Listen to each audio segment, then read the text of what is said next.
से गंदा समझती हो, तुम ही हो जो मेरी फैंटेसी को पूरा करती हो।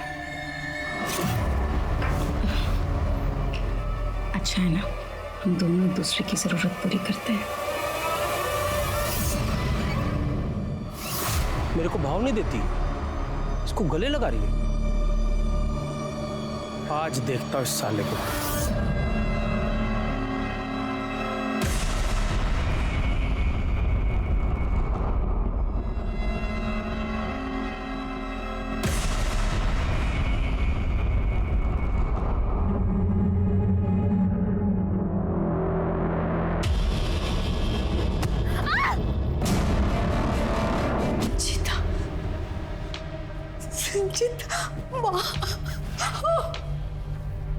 विशाल ने हमें बताया था नहीं, और अच्छा हुआ वो यहाँ आने से पहले ही मर गई, वरना शायद मैं और गांव वाले मिलकर ही उसे मार देते।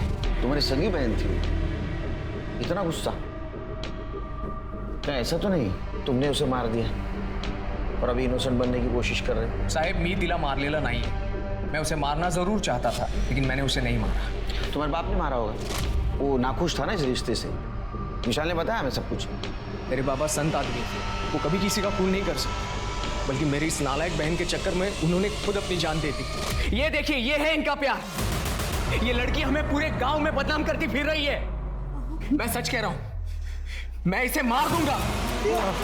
इस लड़की ने हमारी इज्जत मिट्टी में मिलाकर रख दी है।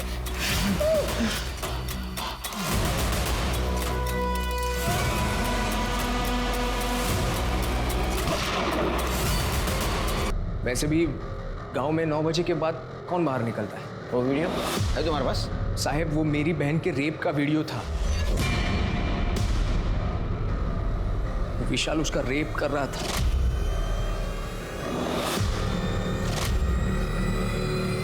वो वीडियो अपने पास रखकर मैं क्या करता? गायकवाड़, ये रेप का क्या चक्कर है? तुम्हें क्या लग रहा है सच बोल रहा है? ये बहन के चक्कर में इज्जत भी गई और बाप भी गया। प्रचंड राग गया इन जमानत। सर मैंने यहाँ लोकल लोगों से बात की। ये संचिता अपने बाप की लाडली थी, देवरा उसे बहुत पढ़ाना भी चाहता है। उसके भागने का बहुत धक्का लगा हुआ है और उस वीडियो ने रही सही कसर भी निकाल दी। गायकवाड़, एक बात समझ में नहीं आ रही है, विशाल अपनी बीवी का रेप क्यों करेगा? सर हो सकता है कि मैरिटल रेप, फिर भी उसे शूट करना अजीब लगा। ये वीडियो के बारे में गांव में पूछताछ करो और ये पता करो ये सचिन शिरोल से पुणे आया था क्या, और आने के बाद वो विशाल और संचिता से मिला था क्या? इन्होंने संचिता को माफ नहीं किया है।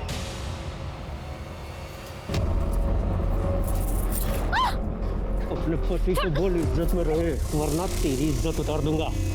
उसको बोल नीलम से दूर रहने के लिए, अपने पति को और अपनी शादी को संभाल, समझी?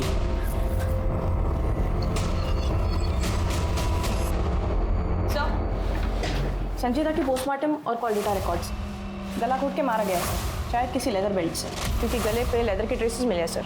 लेदर बेल्ट तो कोई भी पहन सकता है सर। बॉडी पे ब्रूसेस भी है सर, जैसे मरने से पहले बहुत ज़्यादा मारा पीटा हो। ये तो विशाल का काम था ना। सर टाइम ऑफ डेथ रात के 11:30 बजे से 2:30 बजे के बीच। ऑल्सो सर फॉरेंसिक टीम ने हमें एक और जानकारी दी है, संचिता के कपड़ों पे बहुत ज़्यादा फंगस था। वो तो डंपिंग एरिया में फंगस था ना, तो संचिता के कपड़ों पे लगा होगा। सीरिया रिपोर्ट का क्या हुआ? सर संचिता रात को 10 बजे अपने घर से निकली थी, फिर म्हात्रे के घर गई और रात को 11 बजे म्हात्रे के घर से निकली। क्या वो म्हात्रे के घर गई थी? म्हात्रे ने हमें बताया नहीं। म्हात्रे ने हमसे ये भी छुपाया सर कि संचिता का उसने 15 कॉल्स किए थे। उसके बाद संचिता का फ़ोन म्हात्रे के घर तक ट्रैवल हुआ, फिर जब 11 बजे वह म्हात्रे के घर से निकली और जहाँ हमें उसकी डेड बॉडी मिली वहाँ तक उसका फ़ोन ऑन था, फिर बंद हुआ। इसका मतलब संचिता म्हात्रे के घर से निकली तब वो जिंदा थी, तो ये काम विशाल ने किया होगा।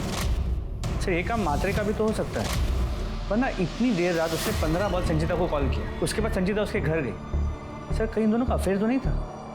हो सकता है गायकवाड़, और इसकी खुन्नस निकालने के लिए विशाल ने उसके साथ रेप किया और बाद में उसका वीडियो बनाया उसको बदनाम करने के लिए।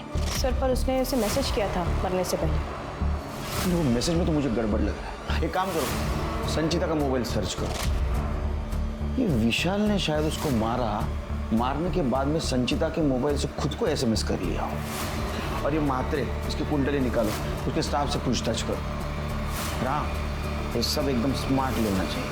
अच्छा संचिता का परिवार उसके और विशाल के रिश्ते के सख्त खिलाफ था। उनके हिसाब से विशाल किसी भी तरह से संचिता के लायक नहीं था और ना ही उनके परिवार के, और बदनामी की वजह से उसके पिता ने आत्महत्या तक कर ली थी। विशाल के अलावा अब संचिता का परिवार भी सस्पेक्ट लिस्ट में आ चुका था, लेकिन तभी पुलिस के हाथ एक ऐसा एंगल लगा जो इस केस को एक नया मोड़ देने वाला था। आपकी कलीग संचिता का मर्डर हुआ। अगर आप लोग में से कोई कुछ जानता है तो प्लीज़ हमें बताइए, केस सॉल्व करने में मदद हो। उसके पति ने हमें बताया था कि जिस दिन उसका मर्डर हुआ था उसने अपना जॉब छोड़ दिया था क्योंकि मात्रे ने उसे मॉलेस्ट किया। सर संचिता की तरफ से हमने कभी कुछ नहीं देखा। हाँ, एक बार मैं केबिन में चेक साइन कराने जा रहा था तब।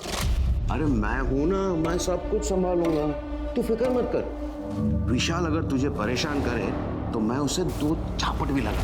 हाँ? काका, ऐसा लगता है कि यहाँ पे तो पापा साथ हैं। सर संचिता उन्हें एक बाप की तरह कंपेयर कर रही थी और सर की निगाह कहीं और थी।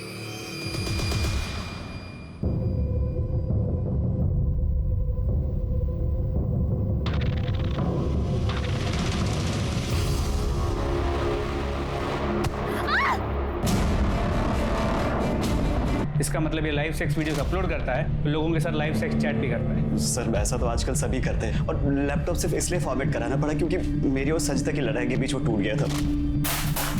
तू दिमाग मत खराब कर मेरा। अगर मेरा सटक गया ना, कुछ नहीं बचेगा। तेरे सारे अकाउंट चेक किए हम लोगों ने, अलग अलग अकाउंट ऑपरेट करता था तू। सारा पैसा इस धंधे से आता था ना तेरे अकाउंट में। और ये बात संचिता को पता चल गई, उसने तुम्हारा लैपटॉप मांगा, तुमने नहीं दिया, इसलिए उसने वो तोड़ दिया और तुमने गुस्से में आकर उसका मर्डर कर दिया। नहीं सर, ऐसा कुछ नहीं हुआ था, मैं सच कह रहा हूँ, आप मेरी बात पर यकीन कीजिए। मैंने कुछ नहीं किया। सर, संतोष मात्रे आए हैं। ये क्या तरीका है सर? आपको जो भी पूछना था आप वो सीधे मुझसे पूछ लेते, मेरे पीछे मेरे स्टाफ से क्यों? मात्रे, तुम्हारे रिसेप्शनिस्ट ने हमें सब कुछ बता दिया तुम्हारे फ्रेंडशिप के बारे में, और बाकी सब लोगों ने बताया कि तुम संचिता को लेकर कितने ऑब्सेस्ड थे। इस उम्र में ये सब करते हुए आपको शर्म नहीं आई? सुमन सर, वो मेरे दोस्त की बेटी थी इसलिए मैं उसका ख्याल रखता हूँ, मेरा कोई गलत इरादा नहीं था। अच्छा, तुम्हारा गलत इरादा नहीं था। तुम मर्डर वाली रात 15 बार उसको कॉल किया, बाद में बात हो गई, तुम्हारे घर आई, ये बात हमसे क्यों छुपाई? सर लगता है यहाँ इन्हें सच बोलना जम नहीं रहा है। मस्त लॉकअप में 3-4 घंटा मसाज करते हैं, फिर शायद जम जाए। जाओ, हेड मसाज, फुट मसाज सब हो जाएगा। चलो लेके जाओ इसको। चला सर सांगतो सर, मेरे दोस्त की बेटी समझकर मैंने उसे काम पे रखा था। सर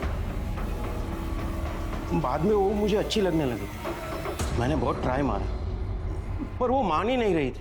शर्म नहीं आती आपको? तू प्यार की भाषा नहीं समझ रही है। तेरा बाप और तेरा भाई तेरा गला काटेंगे ना तब तू समझेगी। वो तुम्हारे घर क्यों आई थी? सर वो आई नहीं थी, एक्चुअली मैंने उसे कॉल किया था। क्या है? मेरा ऑफर फिर से सोच ले, दोनों के लिए सही रहेगा। अपना मुंह बंद रख के मेरी बात मान ले, ऐश करेगी तो। तुम्हें जो करना है तुम वो करो, मुझे जो करना है मैं वो करूंगी।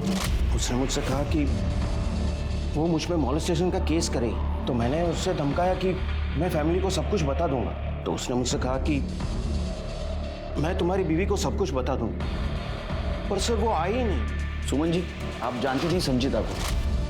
कभी बात हुई थी आपकी उसके साथ? हाँ सर, मैं उससे मिली थी 2-3 बार, ऑफिस में उससे मुलाकात हुई थी, पर वैसे अकेले में कभी उससे कोई बात नहीं हुई सर। उस रात वो आपको सच बताने आने वाली थी आपके पतिदेव के बारे में। उस दिन मेरी फ्लाइट थी, पुणे से मैं अपने घर 11:15 बजे के करीब कुछ पहुंची थी, और घर पर मैंने अपने पति को अकेला ही देखा। ये सब चीज़ों के बारे में तो मुझे अभी पता चला। तो मला लास्ट में वाटली है सर, करो। सुमन गप्प बस, माझा डोक फिरू नको। तू मेरा सर मत घुमा, समझा ना? जिस दिन तेरे घर वो आई उस दिन सुमन जी घर पे नहीं थी। इस मौके का तूने फायदा उठाया और संचिता का मर्डर कर दिया। नहीं सर, मैंने ऐसा कुछ नहीं किया। उस रात तो मैं उसे मिला ही नहीं। गायकवाड़, लेके जाओ इसको। इसका रियल एस्टेट और स्टेट, इन दोनों का शेयर रेट पता करो इसका। सर ये आप गलत कर रहे हैं। सर आप ठीक नहीं कर रहे सर। 4 चम्मच शक्कर की चाय, दिमाग की बत्ती जलाए। सर, तो संचिता के नाखूनों में खून और ब्लड के सैंपल्स मिले, लेकिन वो मात्रे या विशाल से मैच नहीं कर। ऐसे कैसे हो सकता है? उन दोनों की तो उसके साथ हाथापाई हुई थी। तो उनका ही सैंपल मिलना चाहिए था। तो तीसरा कौन है? सर जो कोई भी है, लगता है इसने या तो अकेले संचिता को मारा है, कभी किसी के साथ नहीं है। एक काम करो, ये मात्रे का ऑफिस का स्टाफ, संचिता की फैमिली और उसको जानने पहचानने वाले सबका डीएनए टेस्ट और ब्लड टेस्ट करो, कोई ना कोई जरूर मिलेगा। जी सर। Yes sir.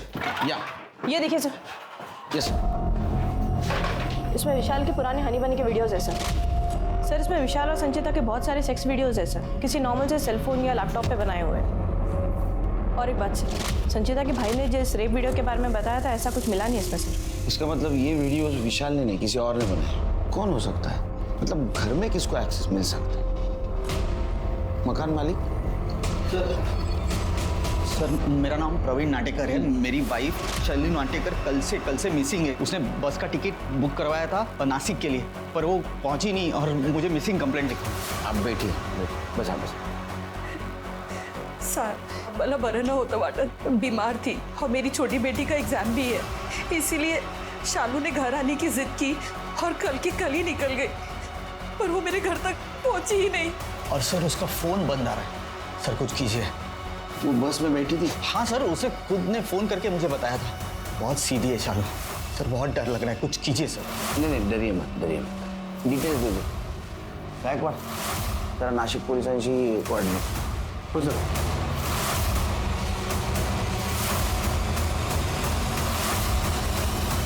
ये फोटो देखकर बताओ, कहीं देखा है इसे? हाँ साहब, ये थी उस दिन बस में और इस स्टाफ पर 5-6 लोग ही उतरे थे, उसमें से ये औरत भी थी।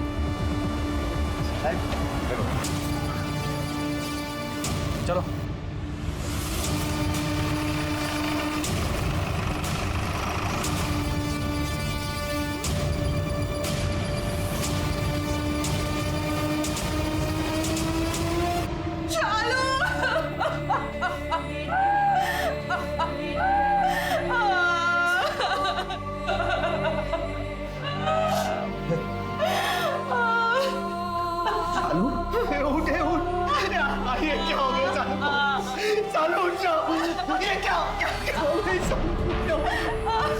इसकी बॉडी नासिक बस स्टॉप से कुछ दूरी पे मिली थी। सर के पीछे पत्थर से वार किया गया और एक बैग मिला है जिसमें कुछ कपड़े।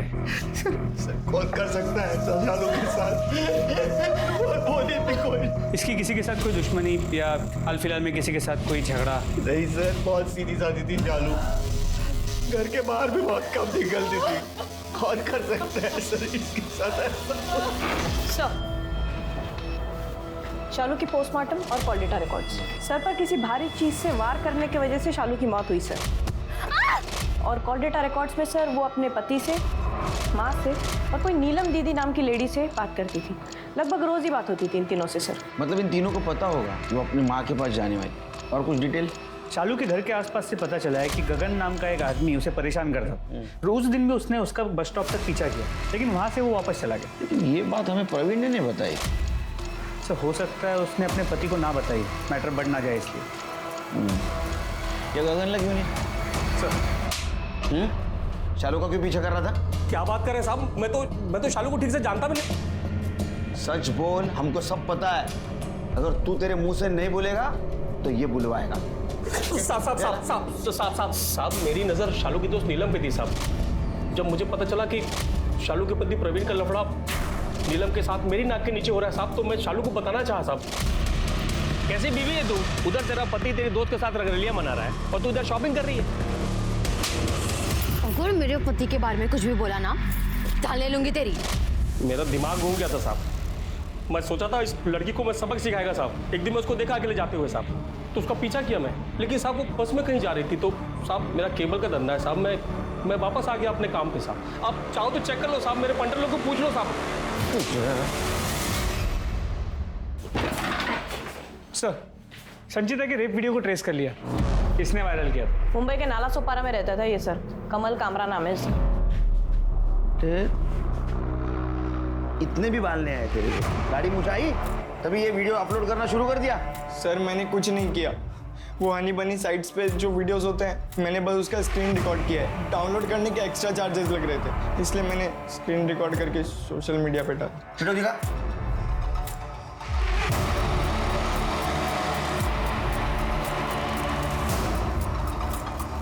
ये वीडियो देखता है तू? किसके अकाउंट से देखा था? विशाल के? हनी बनी के अपने कलेक्शंस होते। पता करो किसका वेबसाइट है और इस वीडियो का सोर्स कौन सा है। जी सर। टेप की वीडियो की रिक्वेस्ट थी। इस वीडियो से मुझे 25,000 रुपये मिले थे। फिर मेरा अकाउंट खोला गया जिसे मैं ऑपरेट करता था। उसमें हर एक वीडियोस के हिसाब से मुझे पैसे मिलते थे और मेरे और सजिता के रात की वीडियोस मैं उसमें अपलोड करता था और सुबह लाइव सेक्स चैट करता था।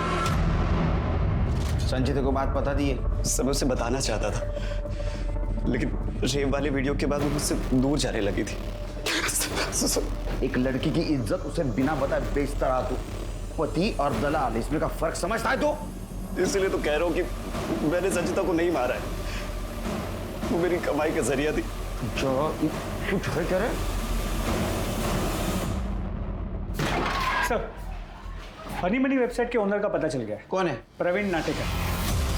प्रवीण नाटेकर? वो शालू का पति?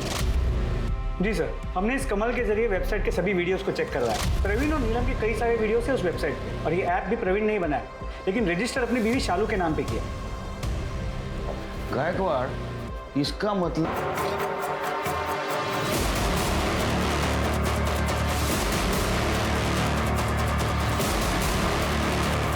सर, फाइनली क्लू मिल गया।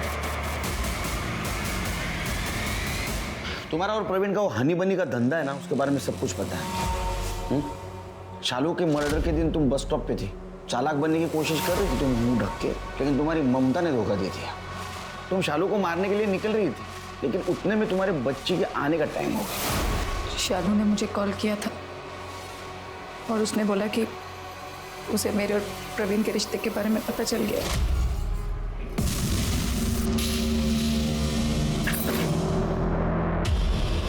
तुझे मेरा ही पति मिला था याशी कर दें, और मैं तुझे दीदी बुलाती थी। चलो प्लीज मेरी बात सुन पहले ध्यान से। अरे प्रवीण से कोई प्यार व्यार नहीं है मुझे, बस बिजनेस है हमारा, कमाई का जरिया है।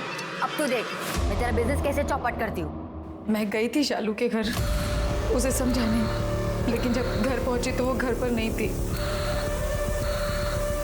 उसे ढूंढा जब, तो देखा कि वो एक बस में चढ़ रही थी, तो मैंने अपनी स्कूटर पार्क की और उसके साथ उस बस में चढ़ गई।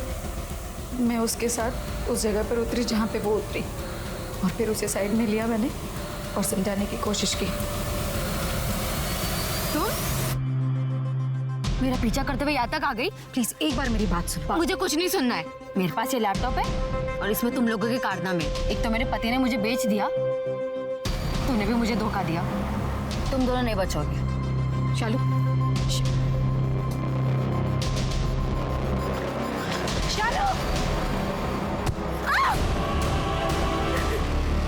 थी नाटक क्यों कर रही हो अभी?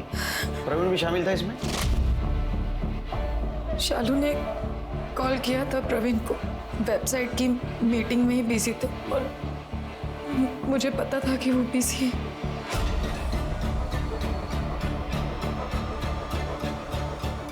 तुम को जानती हो लड़की का मर्डर हुआ, तुम रहा था इसमें? नहीं सर, मैं नहीं जानती इन लोगों को, बस एक ही बार देखा था। ये मैटरनिटी क्लिनिक में आए थे अबॉर्शन के लिए।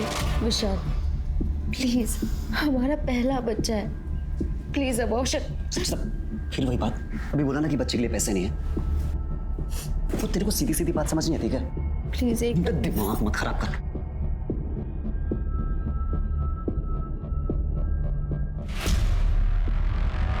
एक्सक्यूज मी, एक मिनट बात करनी थी आपसे।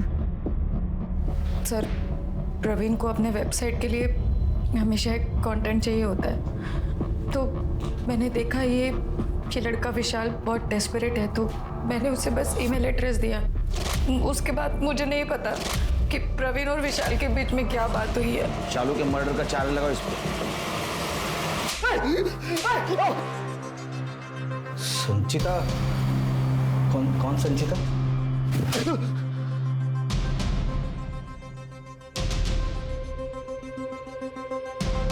विशाल की बीवी। मैं इनसे नहीं मिला हूँ, मेरी सिर्फ विशाल से बात हुई है ऑनलाइन, ईमेल चैट उतनी तक ही सीमित है। उसको पैसे की बहुत ज़रूरत थी, उसने वो वीडियो भेज दिया और बहुत हिट भी हो गया सर, इसलिए मैंने उसे मेंबर बना दिया। ये वेबसाइट तुम्हारी खुद की है? हाँ सर, ये मेरी वेबसाइट है। जैसे ही पढ़ाई खत्म हुई तो मैंने सोचा मैं खुद की वेबसाइट खोल लूँ, और वेबसाइट बनाना बहुत कुछ महंगा नहीं होता है। अब बहुत महंगा पड़ेगा तेरे को। जूते, इस केस में जुड़े हर आदमी और औरत के जूते जब्त करो और फॉरेंसिक के लिए भेजो।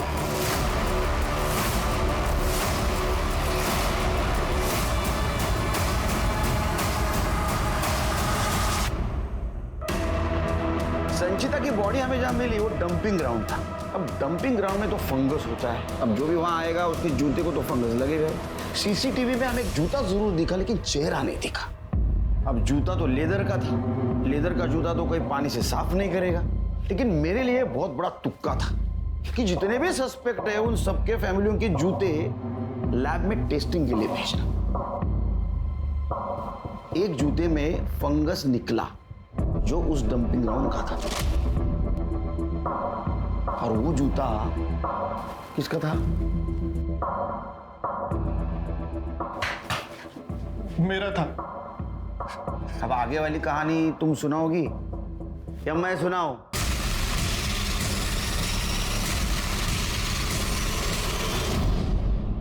उस रात मुझे संचिता वहीं रास्ते में मिली थी, मेरे घर आ रही थी।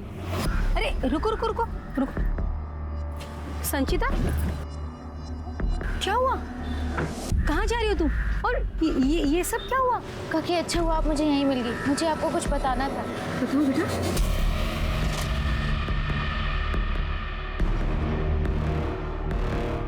डोंट वरी, महात्रे जी ने बहुत गलत किया तुम्हारे साथ। I will really teach you a lesson.